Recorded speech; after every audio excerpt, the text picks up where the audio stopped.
السلام علیکم ناظرین، امید کرتا ہوں آپ تمام لوگ خیر و عافیت سے ہوں گے۔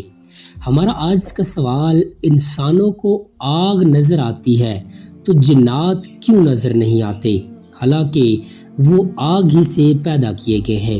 معزز ناظرین، اللہ تعالیٰ سورہ الرحمن میں ارشاد فرماتا ہے، اور اس نے جن کو خالص آگ کے شعلے سے پیدا کیا، شیاطین بھی جنات ہی کی نوع سے ہے۔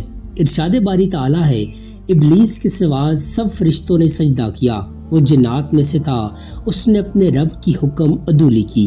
دوسرے مقام پر شیاطین کے بارے میں اللہ تعالیٰ نے فرمایا، بلا شبہ وہ شیطان اور اس کا کنبہ تمہیں ایسی جگہ سے دیکھتے ہیں جہاں سے تم انہیں نہیں دیکھ پاتے۔ ہمیں نظر نہ آنے کی ایک وجہ تو یہ ہو سکتی ہے کہ جس آگ سے انہیں بنایا ہے، ہو سکتا ہے وہ اتنی لطیف ہو کہ نظر نہ آ سکتی ہو، کیونکہ شیطان نے اپنے اس مادہ تخلیق کی لطافت کی بنا پر اپنے آپ کو انسان سے افضل قرار دیا ہے۔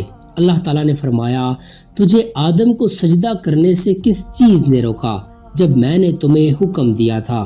بولا، میں اس سے بہتر ہوں، اے اللہ تو نے مجھے آگ سے تخلیق کیا ہے اور اسے مٹی سے بنایا ہے۔ یعنی اس نے آگ کی لطافت کو مٹی کی کثافت پر فضیلت کا سبب قرار دیا، اور ہمیں تو بہت سی خاکی مخلوق بھی انتہائی چھوٹے جراثیم، وائرس، خوردبین کے بغیر نظر نہیں آتے، لہٰذا جنات بھی لطیف ناری مخلوق ہوتے ہوئے ہمیں نظر نہ آئے تو یہ حیرت و استعجاب کی بات نہیں ہے۔ امید کرتا ہوں آپ کو ہماری آج کی یہ ویڈیو پسند آئی ہوگی۔ مزید ایسی انفارمیٹیو ویڈیوز کے لیے چینل کو سبسکرائب کر لیجئے۔ جزاک اللہ خیرہ۔